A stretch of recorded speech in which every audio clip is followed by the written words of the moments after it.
দিয়েছি তোমায় মন প্রাণ, তুমি আমার হিরো সাকিব খান। দেখাই একদম আমার মাথা রক্ত পায়ে উঠে গেছে। তাদেরকে আর কি বলবো, লজ্জা শরম না থাকলে যা হয় আর কি। খাগো প্রেমে মরে দিও না ধরা, ধরা দিলে তোমার মন ভাঙ্গা হবে গুড়া গুড়া। তুমি কোন শহরের মাইয়া গো লাগে উড়া ধুরা, তুমি কোন শহরের মাইয়া গো লাগে উড়া ধুরা।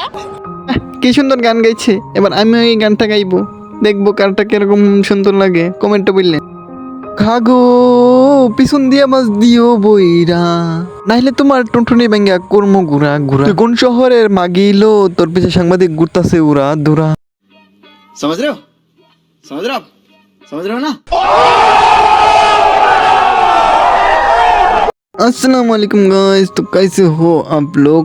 আজকে হিমু রহমানকে একটু হাসতে করে লাড়াচাড়া দেব, তো দেখতে থাকো ভিডিওটা। চলো ভিডিওতে চাপ দেই। আচ্ছা আমি একটা কথা বলি, আপনি কি প্রথম আমাকে দেখলে মানে দেখে বুঝেছিলেন আমার যে বেবি আছে? আমার এখনো 6 ফিগার 0 ফিগার। আমার ভুল হয়েছে, ক্ষমা করে দেন। আমাকে দেখলে বেবি বেবি থাকলেও কি রে ভাই, বিয়ে করা যাবে না, এটা কোনো কথা?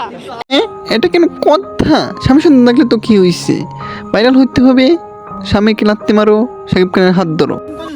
এই, আমার ধরবি না, আমি সাকিব খানের কাছে যাইতেছি, সাকিব খানের বিয়ে করব, আমি সাকিব খানের সাথে সিনেমা করব। তুই আমার সাথে এই খারাপ কথা শোনো, আমার কি বলতে তুমি যাইতেছো? তুই যদি আরেকটা বার আমার হাত ধরছিস মনে করে একটা উষ্টা দিয়ে তোরে এই তুই এই শোনো শোনো শোনো শোনো কথা কথা আমার কথা শোনো, কথা শোনো।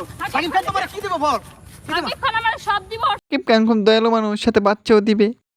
ওর সাথে যদি আমি একটা সিনেমা করতে পারি আমার ক্যারিয়ার দাঁড় হয়ে যাব। আর তোর মতো মুরগি চোরের সাথে থাকলে হ্যাঁ হ্যাঁ হ্যাঁ বলবে যাইতে যাইতে বলবে। সাব্বাস বাঞ্চুতি সাব্বাস। আমি একটা জিনিস বুঝি না যে আমাদের দেশের সাংবাদিকগুলা যারা ক্রিন্স কন্টেন্ট বানায় তাদের পিছনে লেগে থাকে, তাদের পিছনে কুত্তার মতো পড়ে থাকে, তাদের ইন্টারভিউ নেওয়ার জন্য, তাদের এই সেই তারা কতবার হাগলো, তারা কতবার পায়খানা করলো, এইসব নিয়ে ভিডিও বানাতে থাকে শুধু। আমি কিন্তু দেখতে শুনতে মোটামুটি মাশাআল্লাহ খুবই সুন্দর। হ্যাঁ, অপু বুবলি থেকেও বেস্ট। হ্যাঁ অনেক, হ্যাঁ 0 ফিগার 6 ফিগার যেটাকে বলেন আপনারা, আমি দেখতে শুনতে খুবই সুন্দর। তা আমার এইসব প্রতিবন্ধীর পেছনে হাজারো সাংবাদিক পয়লা লিখছে, আর ওইদিকে হাজারো শিশু পাথর হয়ে যাচ্ছে, ওইদিকে কোনো খবর নাই। কিভাবে পাচার হচ্ছে এগুলো নিয়ে কোনো নিউজ নাই, কোনো খবর নাই। যদি আপনারা চান, দর্শক চাই, অবশ্যই আমি সাকিব খানের সাথে একটা মুভি করতে পারবো। পাবলিক আপনার মুভি চাই কিনা এটা দেখার জন্য আপনি কমেন্ট বক্স খুলে একটু পড়েন, তারপরে বুঝবেন পাবলিক আপনার এবং আপনার মা বাবার নামে কি সুন্দর সুন্দর গালি আর কি সুন্দর সুন্দর কমেন্ট করছে। তাহলে মিডিয়া জগৎ ছেড়ে দিব। আর যদি মিডিয়ায় থাকতেই হয় তাহলে সাকিব খানের সাথে মুভি করতে হবে। আর যদি মুভি নাই করি তাহলে মিডিয়া থেকে কি হবে? তুই বোন মিডিয়া সাইরা দে, আমরা যে একটু ভালোভাবে বাঁচতে দে। কমেন্ট বক্সে গালি দিদি ক্লান্ত হয়ে গেছি, আমরা যে একটু ভালোভাবে বাঁচতে দে। দিলে তো